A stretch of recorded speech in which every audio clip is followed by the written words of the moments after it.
Hi, I'm Catherine Sorensen. I'm Elizabeth Cardez. Welcome to the Firewalker Show. I don't know if that's our real introduction, but we should keep that. Yeah. Right.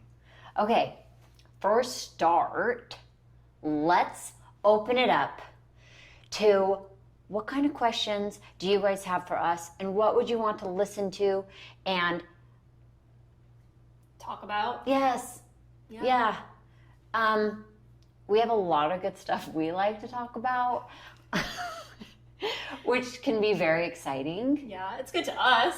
Yeah, but we really, really can only talk about us for so long. Right. So, can you guys do us a solid and send us some questions and topics that you guys would like to talk about? Or even questions. Like, pick our brains a little bit. Yes, please. Send them the questions, emails, topics to thefirewalkerpodcast@gmail.com. Or you can just DM us. Instagram. Yeah. That too. That works. Yeah? Okay. So what are we going to talk about today? Well, what showed up for me today was signs of reaching out. And what I tend to do, so I've been recognizing this for a while within my life, and what I tend to do when I feel insecure or worried or lack of love or lots of things. Like my coping mechanism is a form of reaching out. Okay. So what happened today that made you feel like you wanted to talk about it? You know how, so lots of times, like, I feel like there's, like, an easy trigger that's like, oh, that's a trigger for me, and boom, I do something, right? Yes. I didn't have an easy trigger. Okay. So I think the big things that were rolling around in my mind was a lot of self-doubt and uncertainty and fear surrounding this podcast, which I feel like I'm kind of starting out even a little bit rocky with my, like, norm of just kind of, like, easy entrance. I feel a little shaky on it. Like, okay. Maybe we should redo it for the third time, but we're not going to. But, yeah, just feeling very, like, I don't feel like I'm showing up as a mom. I don't feel like doing this podcast stuff has taken time away from the family, time away from the kids, and I've just felt it's new. It's new, and of course I'm going to feel feelings about it, so that's what showed up. So do you think it was a lack of a trigger, maybe? Maybe just too much time with your thoughts and feelings? Dang, maybe. I don't know. Do you want to know where I went to the wine store? I know a wine store. I know. All the rest of our food budget is now sitting right there in my liquor cabinet, so we'll see how that goes for the rest of the month. Calories are calories.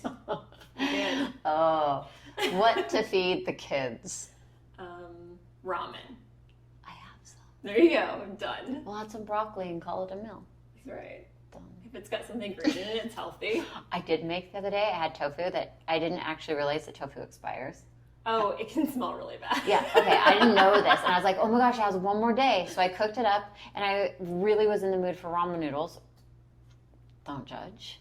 And I made tofu, and I put it in my ramen noodles, and it was really freaking good. It's protein, why not? Yeah, I know. But have you ever thought about doing that? No. That's the honest. I don't even, I can't put anything in it. Like, my kids will add things. But if I'm going to eat it, it's just plain. And I don't like it like soup. I like it drained, just like noodles. Wow. I know. That's fair. It's a huge, debate in our house. Yeah, that's kind of like, to one their own. Obviously, tofu and ramen noodles kind of whatever. It's protein. Yeah, but I ate it, and I was trying to, sell it to my kids. Tough sell, by the way. None of them were having it at all. That's fine. They probably had candy or something equally as healthy to eat. But yes, so back to how the hell did I get there? I don't know. It's okay. We'll just... Okay, well, let's go back to the topic. To the wine store, ramen noodles. That's where we got there. I was at the wine store. Yeah. All right. I was at the wine store, the liquor store, whatever has the delicious. Also, overwhelmingly amount of alcohol. So much, like to the ceiling. Yeah, I don't even know anything about alcohol, except I like some red wines. I don't know a whole lot. Yeah, we should have someone that's Perfect. who knows, an alcohol connoisseur. Is that what that would be called? Educate us. Yes. Yeah, we need that. Okay, all right. So I was sitting there in the car after I'd bought my daughter, Brooke, a couple bottles of her favorite Prosecco. Is that how you say it? I don't even know how to say it. I don't know. Is that like a dessert Prosecco. wine? Yeah, kind of Okay. sweet. Yes. Yeah. So I got her like their nicest bottle and then also like one I know she likes. And I just was having these feelings of like, am I a good enough mom? Like, where have I been showing up for her? She's been working her ass off. And I've been thinking, like, what do I do for someone that's like been working so hard? I want her to feel seen and I don't know what to do. And yeah, I was in the liquor store and bought her liquor, which is fine. She loved it. She said that was a really great gift. But I just sat in the car and it was like a punch in my heart. Like I wanted someone to love me. Oh my gosh. I know, but it was real. And I feel like sometimes when I do that, when like I am so worried about somebody else feeling loved, that I don't take care of myself to be loved. It's like I think like I don't see till after I do that, and that's the whole reaching out part, but I don't see that like really when all I want to do is love her, I need to like love me. And so, yeah, that was my thing.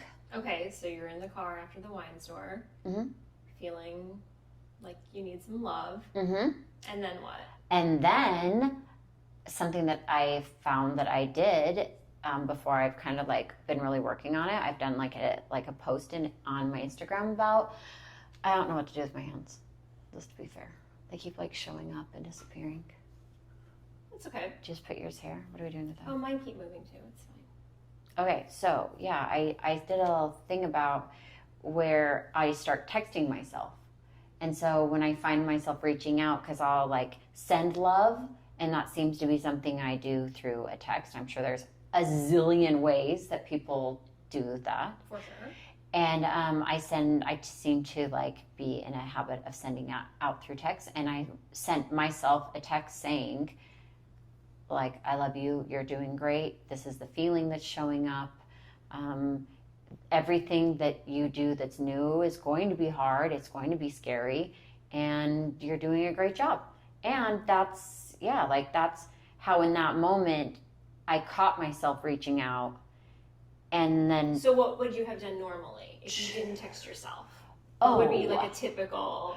Well, before I got in this practice, because I feel like I really have been doing this since July, like Okay. consciously. That was my first, so July 2019 was my first like awareness of this behavior.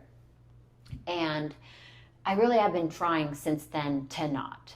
Like, unless I preface the text, like, I recognize I'm reaching out, just hold space for me. I don't need anything back, but I recognize that I'm searching for something. Hold space, and you don't even need a text. You don't have to do anything. Mm-hmm. So I have like sent those text messages out. But before it would be like, I would send this like major love letter and give that all to somebody that's just kind of like blindsided by this like mega love that's beautiful, but like, well, thanks. Thank you. Right. Then I feel empty because I'm like, well, I don't feel loved even after doing that. And to pause this conversation, this isn't just about like that text message. Like everybody does something. Right. It's being in recognition on what, like, do you, That's your personal... yeah, what Yes. about you? I internalize everything. So do I think I've reached out when I'm feeling like I'm missing something? Absolutely. I don't think it's my first reaction, though. I think my first reaction is probably just to, I don't know, go sit in my bed and scroll aimlessly on my phone. I don't know. I'm definitely guilty of it. I've done it before. I know that sometimes when my husband's out of town and I'm donezo with the kids. Yeah. And maybe even feeling a little jealous that he's out on some fancy dinner. complaining about it, acting like it's a chore. Really? Yeah. Yeah, that would hurt my feelings. I know, a little bit. Oh, I'm so sorry you have to eat that $90 steak. Yeah. While I eat ramen noodles with tofu. So yeah, I do think like in those situations, I will find myself reaching out, and it's hey, I miss you.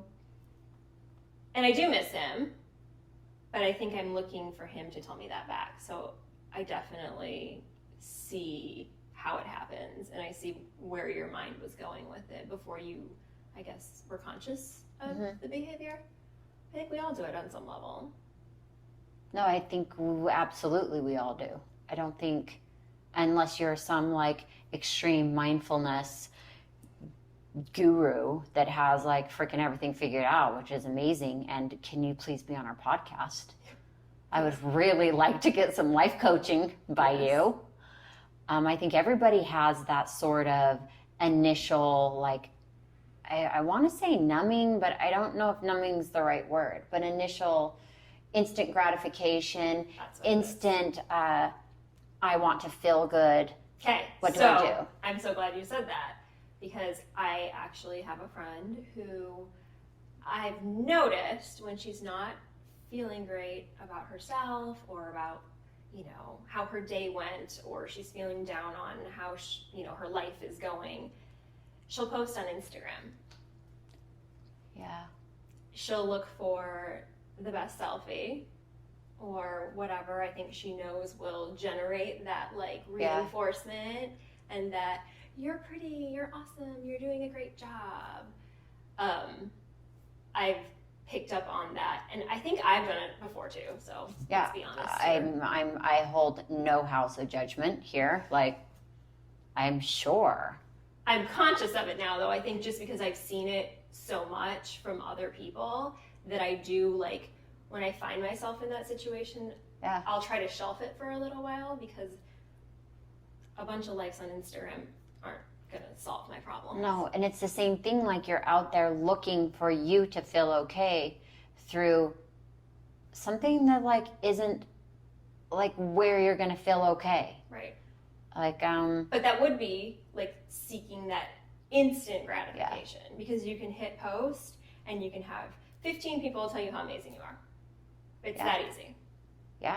Same with shopping. I used to do that.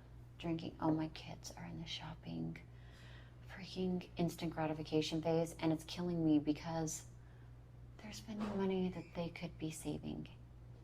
And it's tough. It's a tough one for me. Only because I'm in a space in my life where saving is crucial. So I feel this like, oh, and let's like, we're going to come circle around back to that, because that's kind of the end topic of things I want to talk about. Okay. But yes, back to the instant gratification and quick fix of this will make me feel better. And yeah, just being in that space in the car in that moment and having this like, wow, this showed up very strong, and like it was loud, and lots of times like that feeling is very subtle. And it was nice to like have it be so loud, because it was able to see it, like it demanded attention. Right. And I think because I've been practicing like not reaching out in that behavior, it was easier. So you text yourself. Yes. And I text myself, like I said, it's understandable. Things are scary. Like, you're doing a lot of brave things. You're right where you need to be. Like, it's okay. And I also text Elizabeth. But okay, again, she's the safe one. And I actually had questions. Like, I was like, I need your help in this like behavior and things that showed up. So instant gratification, I think things that like are showing up for you have your safe people. Of course, yes.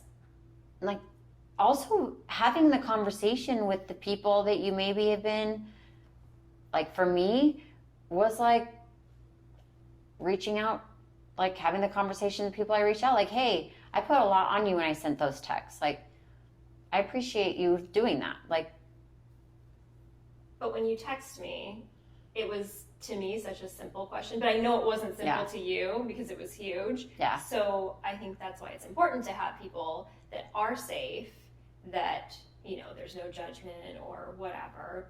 But to me, it was, from an outsider perspective, so easy to just be like, boom, boom, boom, done. Which is nice. It was very true. It might not be the answer you were looking for, but It was truth. okay. It's what I needed to hear. Right. And it was like, it's okay. You got this. You're right. And it took you like 20 seconds to solve it. I know. Maybe not even 20. All, I was actually like shocked at how fast you like were like, okay, done. yeah. It's all paying off, Elizabeth. I know. All the hard work. Totally. We're doing it. I know. Yeah, okay. So, do you guys want to send us your questions? And there's also like things like this when like I'm willing to talk and be open about all this, like please send questions. Yes. Like if this is something that you see showing up for you, like I would love to like have a conversation with you. Like throw me something in the DMs. Throw me this like how is this showing up for you? How are you working through this? Like great, let's talk about like we can open it up for group discussion stuff, you know? So let me talk about how this actually showed up for me in the last couple days. Yes. So it stemmed from a funny conversation you and I had while we were taking photos. Yes, I love this. And if I swear to God, if I get even one of these in my DMs, Please don't send it. you will get blocked forever. I kid you not, Okay, to be so fair. we were talking. I don't even know how we got on it. Oh, I think we were saying, like, wouldn't it be funny if we were looking Yeah.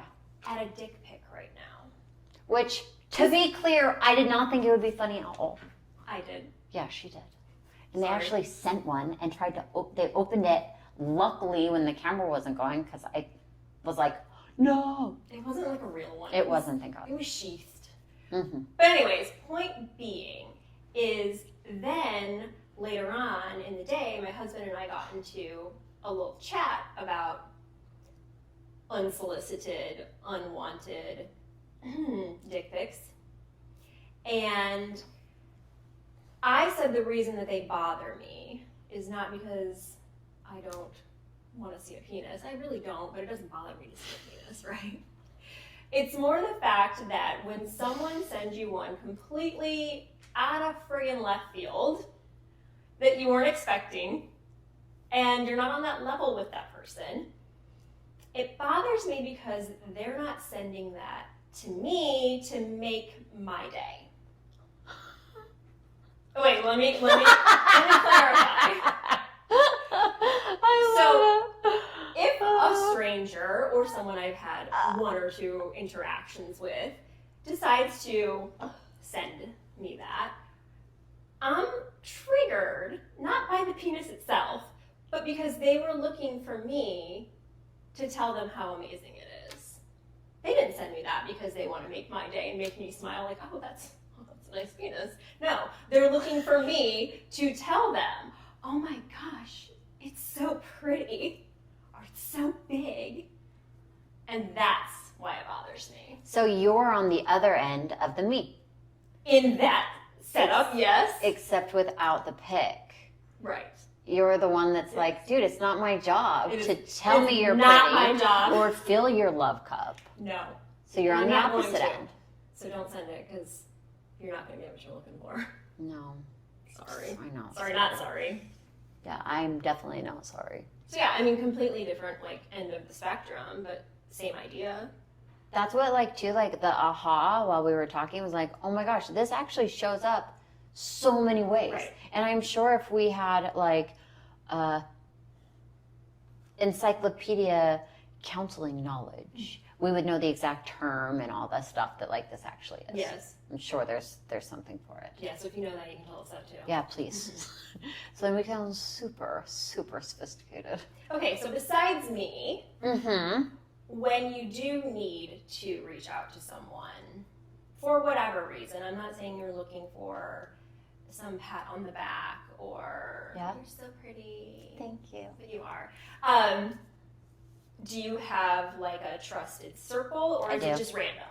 No. Okay. So I've built over this last year a very, very safe network of friends that are there for me. That like I've reached out and like said those words like, I need space and I know what I'm doing.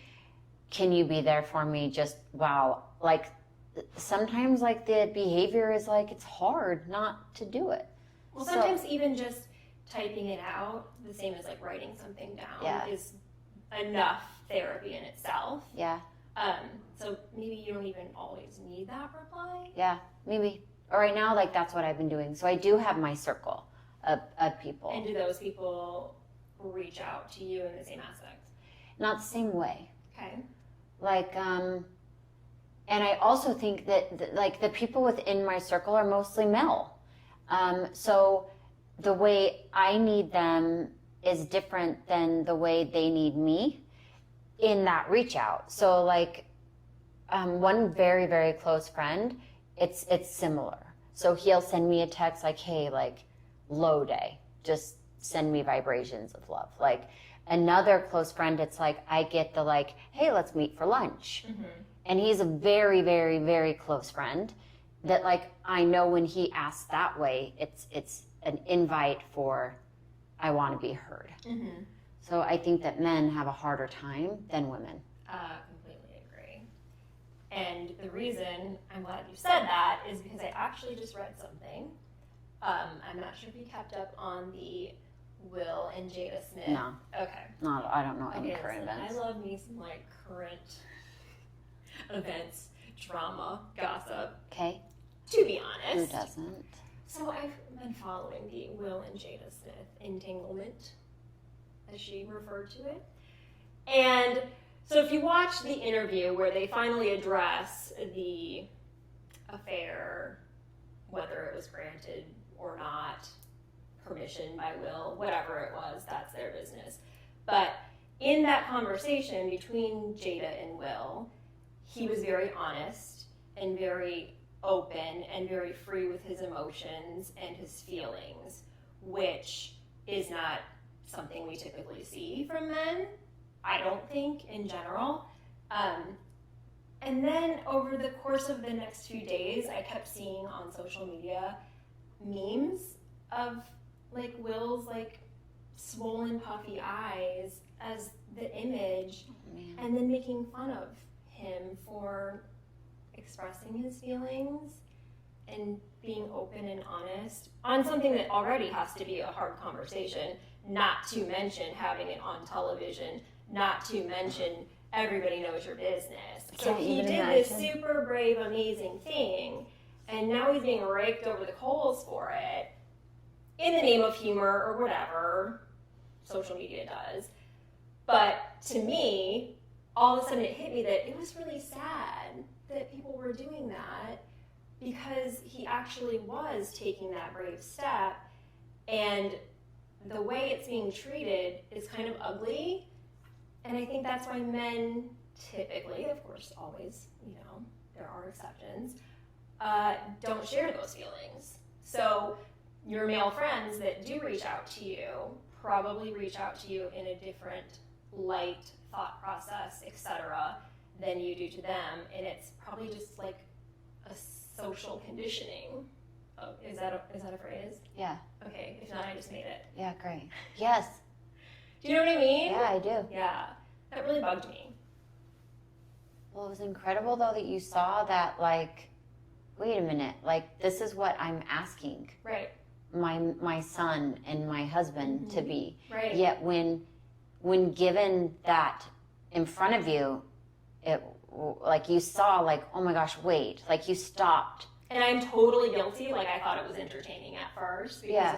I thought, this is horrible, don't judge. Hey, not here, man. Thought it was kind of awesome that it was one of these situations in a marriage and a couple where the tables were kind of turned, because I feel like we see it the other way more often. With a stoic man, Right. And the weeping Right. woman. Right. Yeah. Whereas she was not like that. Not at all. And so I was entertained at first, like, finally, tables are turned. Let's see. And then once I realized, I felt terrible. And then I had, the realization that, like, that's why men don't share those feelings as much as we do. It's not safe. No, it's not. So I'm not going to even like those memes anymore. That's great. Yes. And also teaching and holding space for the men in your life. Right. Absolutely. I love it. There's a lot going on. I wish that I had more, like, I haven't, like, the relationship that I was in, I didn't have that, like, openness in male emotions. Mm-hmm. So it's something very new to me. Right. So it's all also like, well, I don't know how they're reaching out because I didn't really have a lot of male emotions in my life ever, through my marriage, through my dad, through my brothers. So for me to, like, I want it so bad, but yet again, I wonder what it will be like when I get it. Right. Will I shut it down because it's like, whoa, like, I don't know. Possibly. I hope not. I hope not too, but I mean, I guess you'll never Human, know until it happens. I know. Okay, so one more question. Yeah. About that little circle. So when those friends, that circle, when they do reach out to you in a moment of need, do you feel responsible? Yeah, like another word would be codependent. Your codependency spike, is that what you're asking? Yes. For my friends where we have safety within and a very clear, they'll call me out on my shit and I'll call them out on their shit. Mm-hmm. My codependency isn't flying off the cuff. Okay. Like, I think that's because it's like, gosh, I don't know. And maybe it's still there because it's things I'm not recognizing. Like, I think every day a little bit is being peeled as I'm working on self-discovery Yes. and codependency tendencies and healing within my family. So maybe, but within that close group, I think that we really keep each other at, like, a very, very clear boundary, and we don't do that. I love that. So, but I do with other friends, absolutely. Like, where it's like I throw in codependency, I think it's my job. I'm the listener, I'm the helper. I'll, like, be the teacher rather than just sit in the space and let you feel your feelings. Like, I think I have to, like, take away your feelings. I'm the same way because I'm a fixer. Yeah. I don't know, like, if that's, like, a technical term, but that's the way I always refer to it. I have to fix problems. Yeah. It's been like that in my career, in my family, in my friendships. And if I can't fix it, it's not good for me. But it's not my job to fix it. And I know that. I realize that. But it's like the, like, warring self. yes. It's like when I was sitting in the car thinking about, like, this is really hard. And, like, this is new and scary and I'm going to fail and I can't do these things and I'm not enough. Why do I think I can do this? Like, and then there's imposter syndrome. Yeah, then like the sweet little, like, well, of course, Catherine, like, this is scary and new. It is. And you can do it. Yes. So I think it's like our warring, like, yes. Like being like, it's like having two little people on Yeah. each shoulder. and like letting them be, like, kind and, like, I understand. But yeah, I never heard of imposter syndrome. Never. Have you guys? I only know about it. I think I, like, heard about it in a conference was the first time. And then I've heard people refer to it since then. Let's make it clear. What is this? Okay, imposter syndrome is when you question things that you're doing and you feel like you aren't qualified, Yeah. or who the fuck do I think I am to try to do this and sit here? Yeah. And it can eat at you for sure. I think the best advice I ever got regarding imposter syndrome was you only have to be one step ahead of the people you're trying to talk to, help, relate to, whatever. And so if I remind myself of that when I start feeling like, what business do I have doing whatever it is? Yeah. If I tell myself that, it kind of brings it back for me, and then I can kind of, okay, Yeah. it's fine, I got it. That, like, I have heard you say that advice, and it's seriously, like, the most calming It really advice. is. Like, I just saying it, I felt like so good. Like, yeah, like, why would we know everything about fucking setting up a podcast? I don't. No, nothing. I literally wish you could sit here and see what I see, because I got a daughter sitting out there on that chair that there's this a note taped to the glass that says, shh, you better not fucking come inside the house. It does say shh. This one's Yeah. nicer, though. Yeah, that The one door's says, nicer. don't use this door. XOXO. No, that's the one that says XOXO, because I said, shh, don't come in here, XOXO. And then that one says, please don't use this door. And then I got 2 kids back there. This is Jimmy rigged up with, like, I swear to God, like, it looks like shit. Yeah, but you know what? Like, It's working. and we're It's doing fine. it. And we, maybe one step ahead is we own mics. That's right. And ring light? yeah. So, one step ahead. Right. Woo! All right. Well, I hope you found something on this. There was a little bit to, like, thought about turning around and talking about, like, with our kids, but I think that we'll save that for next time. Yeah, for sure. Yeah. Thank you so much. We love you. Can't wait to hear from you. Yes, and right down there is our email. Yes. And you can find us on YouTube, Apple Podcast, Spotify, on Instagram. Yes. Save the dick pics for not us. I mean, maybe, Don't I don't send know. those. Not this sold. Anyways, you got the point That's it. earlier. Thank you so much for listening. Bye.